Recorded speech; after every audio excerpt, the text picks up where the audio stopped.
Okay, so the video I want to make today, I just want to speak about how I think that this may be a small way to help with the effects of global warming that you can do in your backyard. This again, I'm talking about the wells that I built in the backyard. There are more than two back here, but you really only need two. I would imagine you could build more, and that would have to be something that like people would like you would need to do like scientifically, to do more research. But this is something again that you could build on your own with only a little bit of equipment.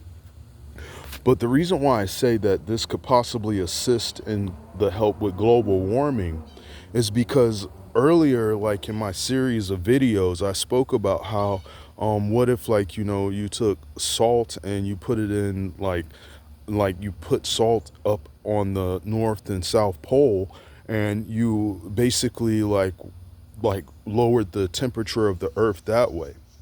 But instead, what I've noticed is if you look at these, I say that they're tree limbs and it's a tree, but really they're poles.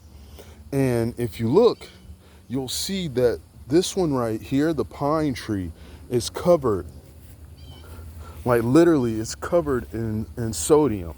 And I didn't know that it was sodium before, but what I realized was from picking it up that it actually it's a lot of salt.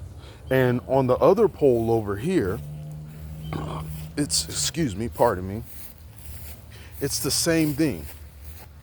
It has salt deposits. And the importance of that is that it's basically pulling sodium out of the air, like directly out of the air. And the importance of that is like it's cooler back here. And why I think that this is important is because like I'm pretty sure that because of the rise of the sea levels due to global warming, I'm pretty sure the concentration of sodium is higher in the atmosphere, and especially like above sea level, because they say that the sea levels are rising because of the polar ice caps melting. So the only other thing that I could add to this would be that basically, if it's really hot, like during the summertime, part of what I've done is when it's really hot outside, I'll actually take and pour water on these poles to help lower the temperature of the air outside. Um, and so that's one of the things. And then the other thing is that this may sound silly, but on this side right here, because basically what I wanted to do was, if you've seen some of my other videos where I stand outside while it's lightning, I'm not saying that you necessarily need to do that, but on the poles, I actually what I did, and this is important, I guess as a detail, is because I basically like when I was cleaning out my fridge, we had to get a new refrigerator. So while I was cleaning out my fridge, there was leftover shortening, vegetable shortening, and so to increase the amount of electrical charge that was gathered during a lightning storm, what I actually did was I put I put some of the grease because I left it outside so that it would melt. So that I mean, basically, since it is vegetable grease, that's like biodegradable. I put it outside so that it would melt, so I would be able to pour it out and then recycle the container. But the importance of that is what I noticed is that after a lightning storm, what would actually happen would be that the shortening, the vegetable shortening that was in the ground, changed colors. Like it was basically like high in carbon deposits because like it got very dark. So then I decided to add the cooking grease to the poles. And what I've noticed is that it actually seems to attract more sodium out of the air that way.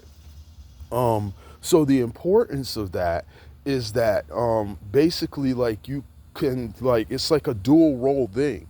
Um, it helps to intensify the amount of electricity that is stored in the ground because of a lightning storm, but then also it increases the amount of sodium that can be gathered out of the atmosphere. And this is just like, this is small scale.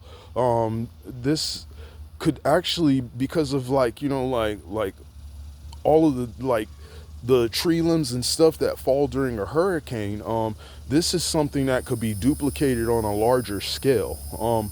And this is just what I've noticed. So this is just informational, what I've noticed. But I mean, again, like you can see the sodium deposits.